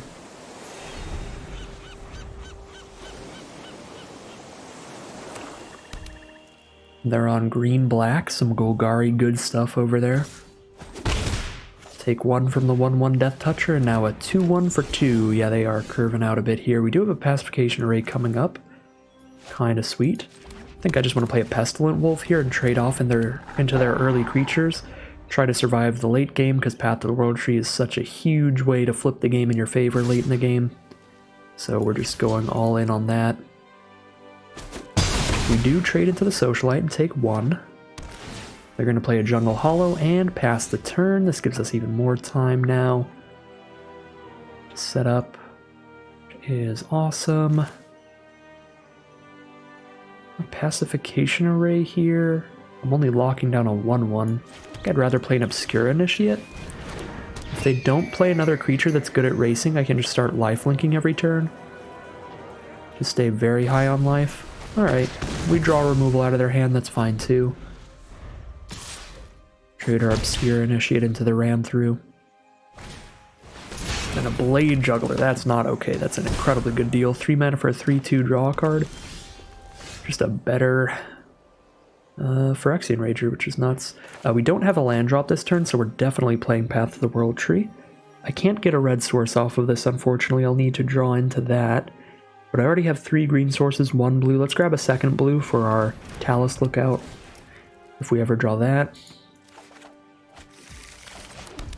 And then I could Pacification Array the Juggler, or I can Foul Play the Scorpion. Or I could get the Druid down and play an array for now.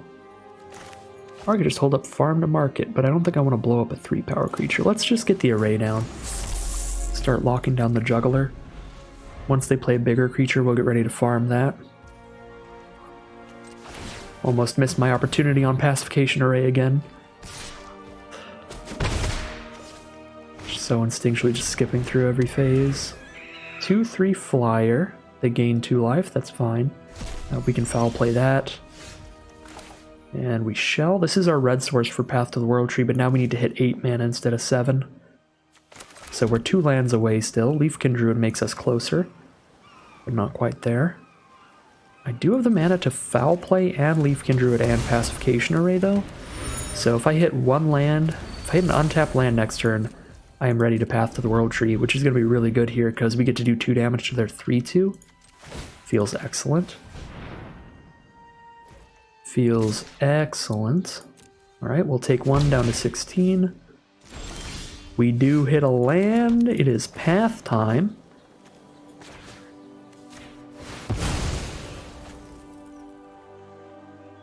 They could play a combat trick to save Juggler, but we're still getting an immense amount of value off this card. We're still going to gain 2 life, draw 2 cards, and get a 2/2.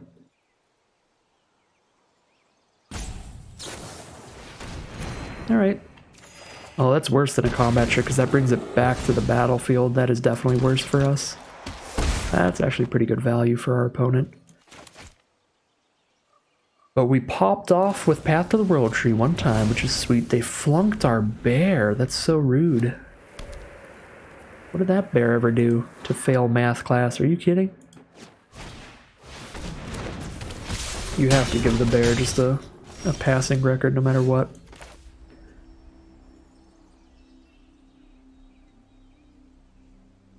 Block a Blade Juggler all day long with this thing.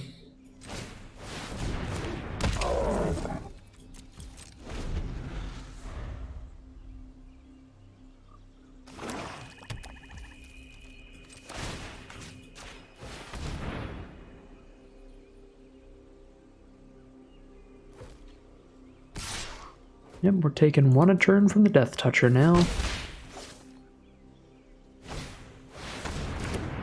4/3 lifelink. That also can't get through a 6/7, nor can it get through 5/5.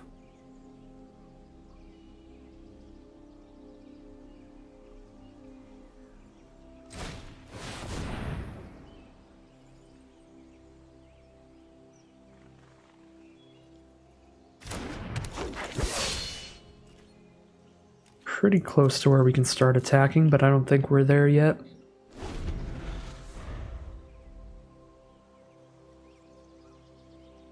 Might want to just farm the Vengeful Reaper at this point.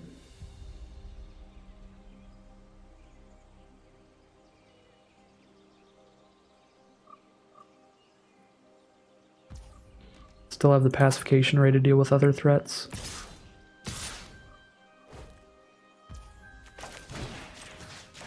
Until we draw removal for them. And flyers are pretty bad for me. Alright, they have a lot of that kind of trick. Take one.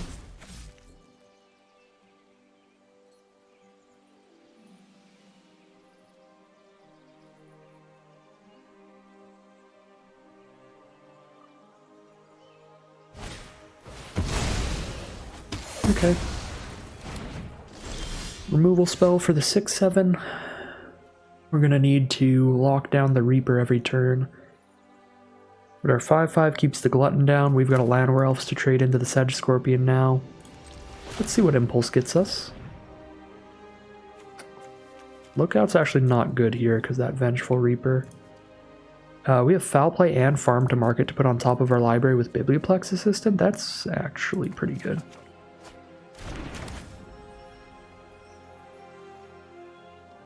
I don't like this auto tap. I want to play Llanowar Elves first.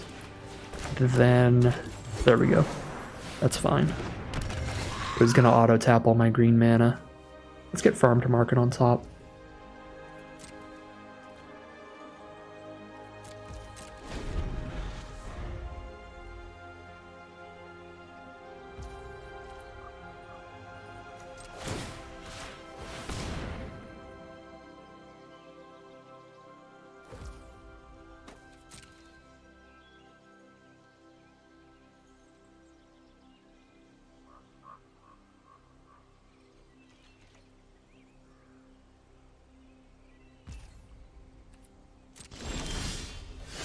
Alright, we are trying to turn the corner now. We've got value from our clue token. We have farm to blow up their best creature, and our board state's going to be better than theirs by a little tiny bit. And we start chipping in for a couple damage each turn now. And then after we cast farm, we of course have Market to cast from the grave to set up our draws. Should be putting things into a lead for us now.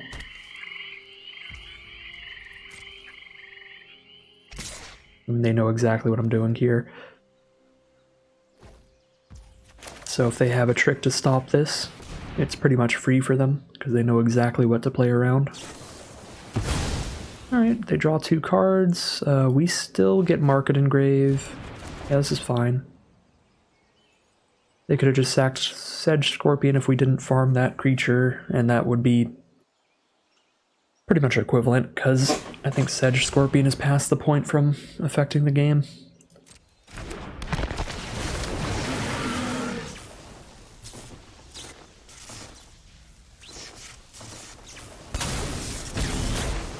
Whoa. They want to sack their 4/3 lifelinker? To kill my 0/3 or 1/1? Alright, I'm gonna still want the 1/1 to trade with Sedge Scorpion, so I guess they got my 0/3. That's a pretty spicy trade for me, I think. I'm pretty dang okay with that. Draw a card from the clue. Okay, we got extra lands from Markets. Alright, land, get out of here. Still got that Pacification Array mana up for the Gargantua. Keep chipping in for 2 a turn.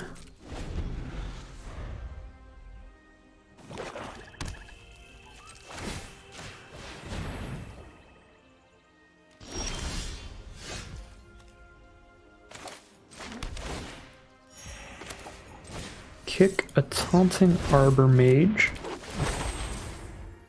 All creatures able to block target creature Llanowar this turn do so. Now we pop off the trait of Llanowar for Sedge Scorpion so we can get in with Grizzled Outrider. And we keep their one creature locked down, and we should be killing them in only a couple swings now. Especially with March of Swirling Mist. And they're just going to scoop them up. It's going to be 5-2 now. Not only a positive win rate, but we are in the money this draft, getting some more gems than we entered with. Alright, here we are on the play round 9 now, right? 5, 6, 7, round 8. I don't know, I'm not good at math. Snap Keep, though.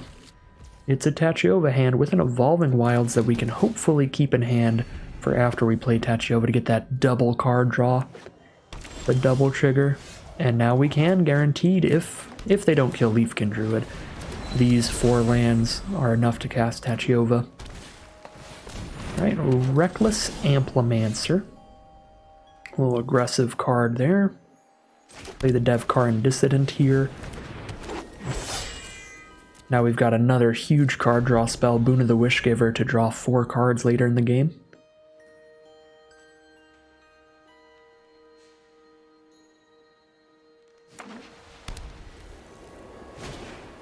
Skyclave Sentinel, just a defender here, that's very okay with me. Not really trying to be on the aggro with a Tachiova hand. Alright, and here we are going to be incredibly safe with our Tachiova again. And just wait until we know we get to landfall the turn that we cast her. So we don't just cast her and get her removed and draw nothing. Ooh, that is a very nice combo. 7-Tail Mentor to put the counter on the Skyclave Sentinel so it is allowed to attack. And it's going to hit us for 3 in the sky. Not a big fan of that. We're going to want some removal for that. But we've got both of our Evolving Wilds here. So if they can't kill this Tachiova, that's going to be very good for us.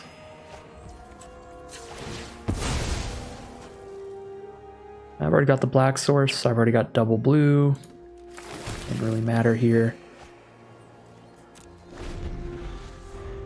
Fingers crossed, no removal.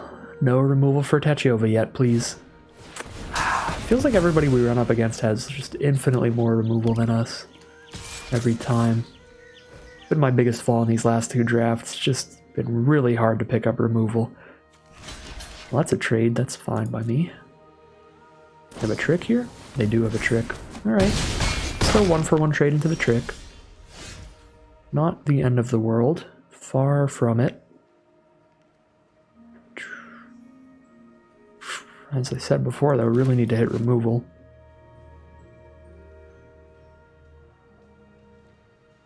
Your hand kind of does nothing right now. I guess I could draw 4 and then take a bunch of damage.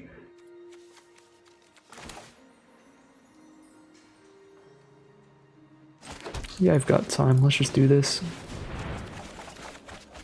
There's a foul play. That is not good enough.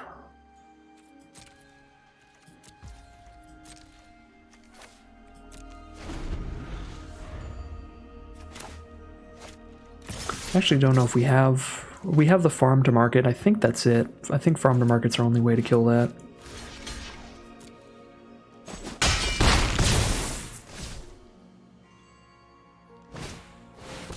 Guardian Paladin. They can give that trample and lifelink now. Our deck is doing its thing. We've got like all kinds of value. We just don't have enough removal. 3/4 flyer for 3 mana thanks to the 7-Tail Mentor is just disastrous for us. Had a pretty bad time against the last Flyers deck we played against as well. This happens when it dies as well, yeah. So we don't want to kill that one.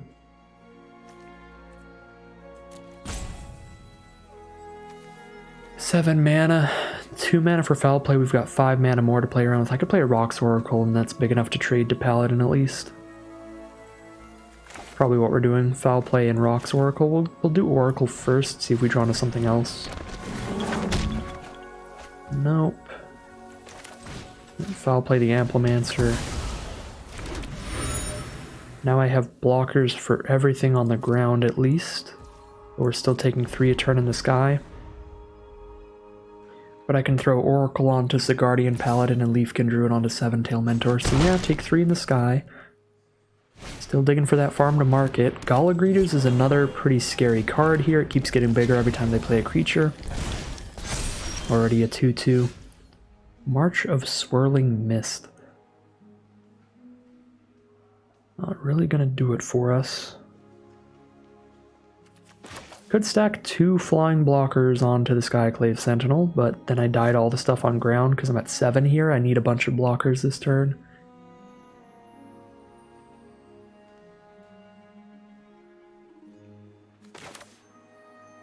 Probably go for the Biblioplex Assistant next turn because I can't play it without tapping Leafkin Druid right now. If I Adventurous Impulse and then Farm to Markets in my top 3, I'm doomed. But if it's below the top 3, then it's good that I did that. Is anything scried to the bottom? No. So it's somewhere in these 18 cards. Alright, statistically more likely to be below the top 3 than in them. Oh, I forgot about Pacification already, but Horizon Scholar is excellent. Forgot about that card too. We'll play that. Actually, that might have just got me killed.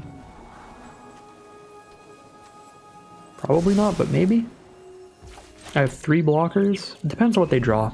On board, I'm not dead, but... Oh yeah, the Glade Warden? Shoot. Yep, no. I forgot Glade Warden's ability. We just straight up need Farm to Market, because now they just keep making their flyer bigger and bigger and bigger.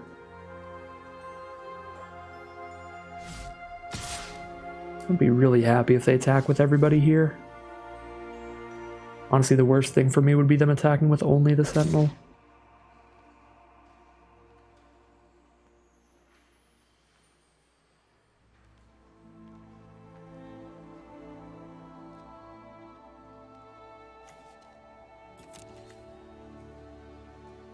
Alright, they only had 1 way to use Glade Warden right there, but now if I kill this, they've got another one.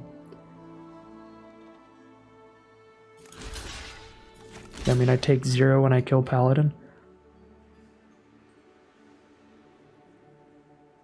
Or, I mean, I take 5 here. I take 0 from the trample. If I kill Paladin, though, Glade Warden can make Sentinel bigger yet again. Yeah, I should have scryed Outrider to the bottom, but I totally forgot about Glade Warden's ability. I thought I was going to be able to kill Sentinel this turn. But that obviously played really badly for me, that I couldn't. If I kill Paladin, Sentinel will be a 7/8. There's no way I can triple block that, because then the rest of their creatures kill me.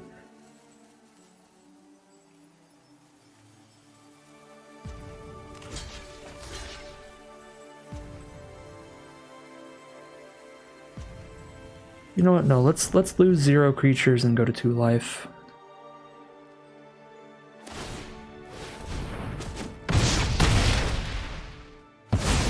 Or lose 1 creature and go to 2 life instead of losing 2 creatures. 7/8. So play the lookout for another flying blocker. This one is the Good Chumper. I have 4 mana left over, so I can cast the Green Seeker and draw a card. Off of the clue.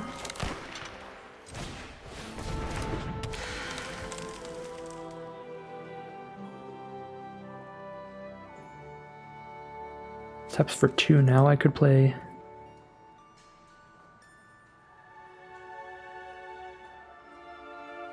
Biblioplex Assistant.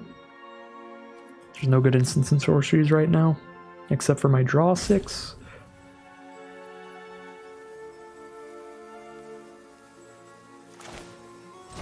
Actually, that might be the play. Pick up the draw 6 here, or draw 4, not 6.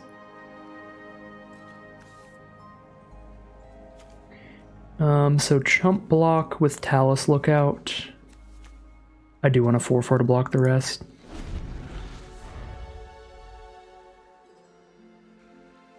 And they're at 29 life. I don't think hitting them for 4 is going to do much. Oh, goody. It's our boy, Johnny.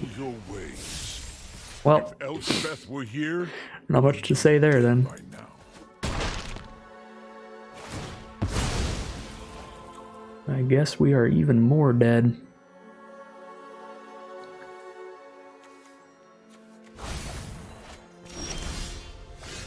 Johnny's only at 2 loyalty. I can shoot a Johnny and then hold up March or Swirling Mist to phase out their board.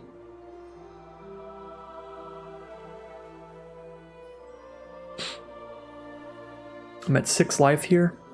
And we're definitely killing a Johnny, and then I need to hold up ideally 4, so 5 mana for March or Swirling. 1, 2, 3, 4, 5. I have 3 mana to play around with this turn. Draw a card off the clue before I do anything.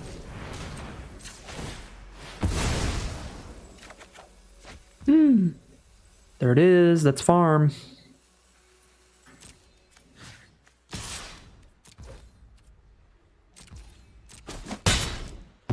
I will return, and with more by my side. 3 mana to cast Farm on the Sentinel.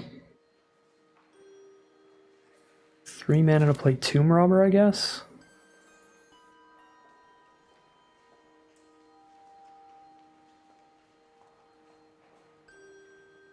Do not have good blocks for the Glade Warden this turn, but I can chump it. The Green Seeker or somebody. And I can start locking down the ground with a big old 5/5 and some stuff. I don't want to phase their stuff out this turn. I might want to phase out still this turn.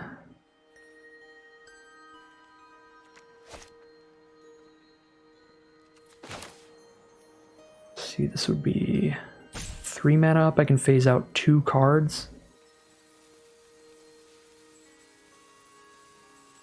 And I have 2 blockers, so I phase out 2, I have blockers for the other 2.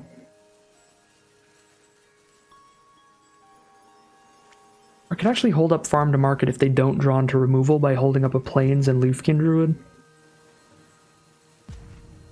Feels phenomenally risky though, because then if they draw removal, they kill it before combat and then I die. So I think it's better to hold up March of Swirling Mist and cast that this turn.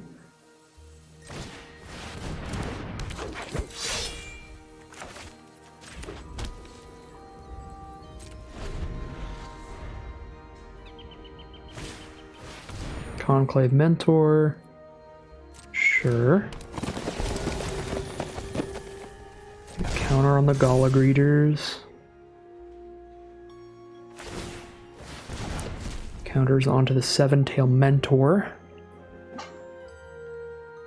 That will be a 4/5.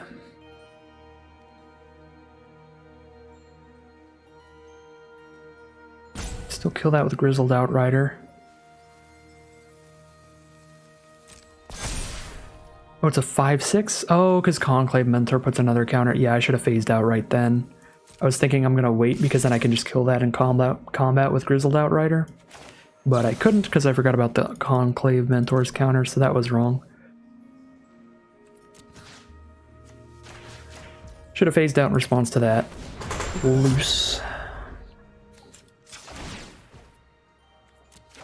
Get that out of the way. Got a Llanowar Elves coming up now. I have Farm to kill their flyer.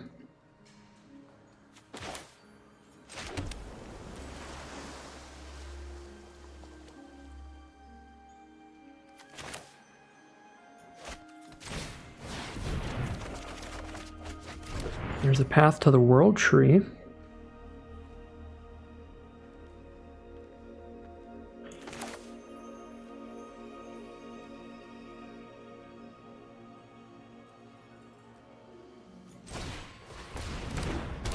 Dang. I might have punted this one away by not phasing out earlier on the Seven-Tail Mentor. That's just so big now. It is not cool.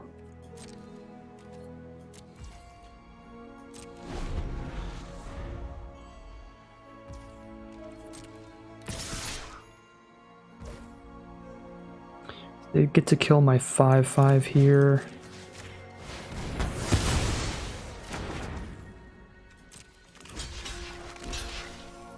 not a fan of, especially because they put counters elsewhere, and then the Glade Warden has like 6 counters it can put around now.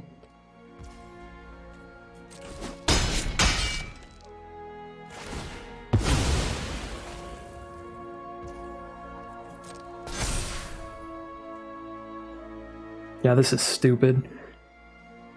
This is so much stacking together here. Really impressive amount of synergy for a mixed up Premier draft. This is bonkers amounts of counters. 7 cards left? Nah.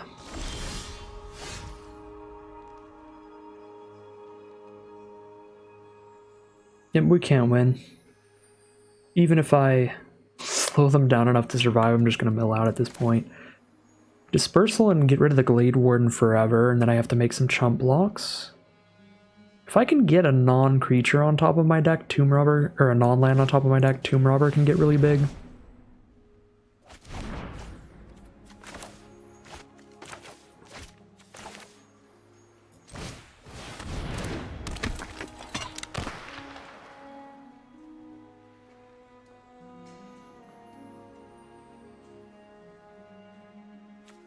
Yeah, I don't even think Path to the World Tree is helpful now. We're probably just discarding it to Tomb Robber and trying to get this big enough to block something in the future.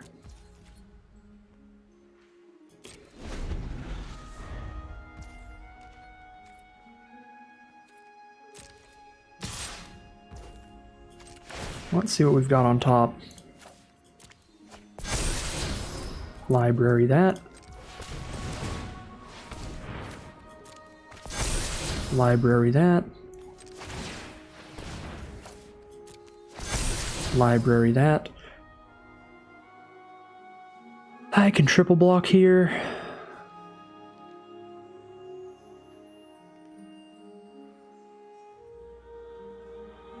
Or I can chump block here.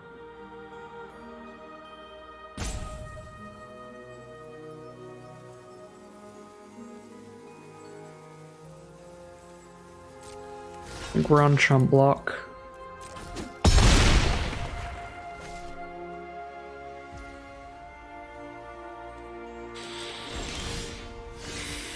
Okay.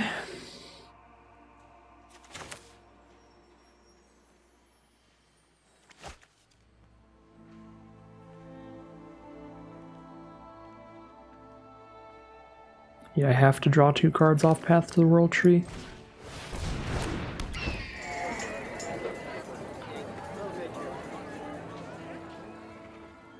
Can only discard 1 card now to Tomb Robber, make it a 5/5. I can block with Tomb Robber and Biblioplex Assistant now, I guess. Then Gala Greeters is still too big to deal with. Yeah, the writing's on the wall. We're not winning here. Unless I'm out racing. Not likely, but better shot than just trying to clear their board. Let's see what's on top. Dang it. There's too many lands left in here, we're just gonna lose. Oh, okay.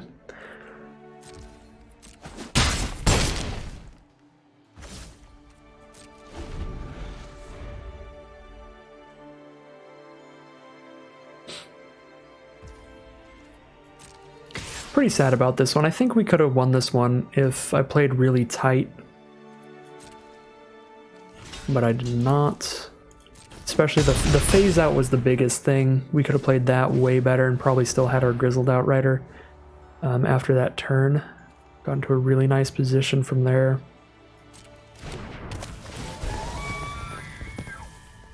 Starcrown Stag is a ridiculous aggro card. I don't know why it feels like there's so many good aggro cards in mixed up Premier Draft. But Starcrown Stag is a disgusting one. Yeah, if a single creature gets through, we're dead now. I can gain 2 life off Initiate. But then I can't hold up blocks. Starcrown Stag gets to tap down Colossus. Taunting Arbor Mage is spicy. If I can survive. Don't think I can, right? They attack with all three. Let's say I hold everybody up. They attack all three, tap down Colossus, chump chump, kill Stag. I guess I can attack with Initiate and that's it. Don't tap a green, please.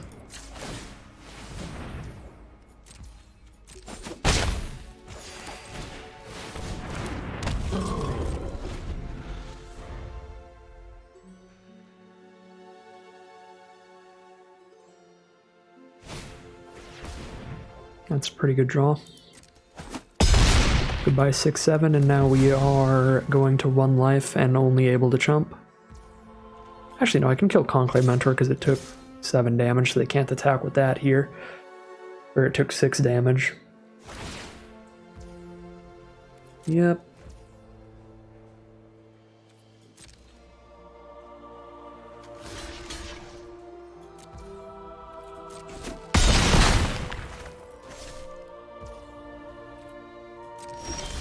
Arbor Mage doesn't do anything anymore because they drew removal for our 6-6. For our 6-7, I should say.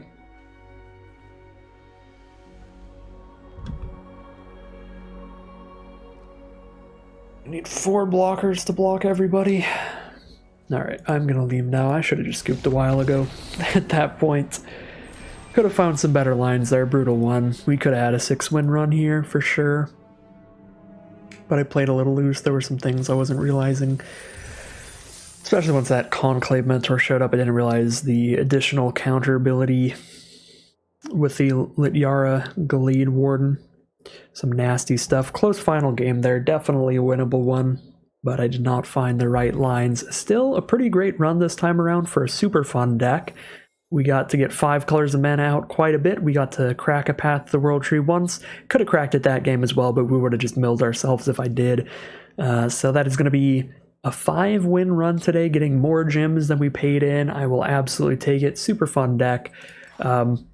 Usually I go throughout the end and I talk about the over and underperformers, so how to adjust your rankings in future draft picks, but this is a mixed up Premier draft. There is almost no chance that we are going to be left with the same decisions in the next mixed up Premier draft as we had today, so that's not that useful to us to look at the over and underperformers here, because the card pool in every mixed up Premier draft is vastly different. But overall, I think pretty much everything was pretty nice, pretty fun, did its job well. Marcher's Swirling Mist wasn't great.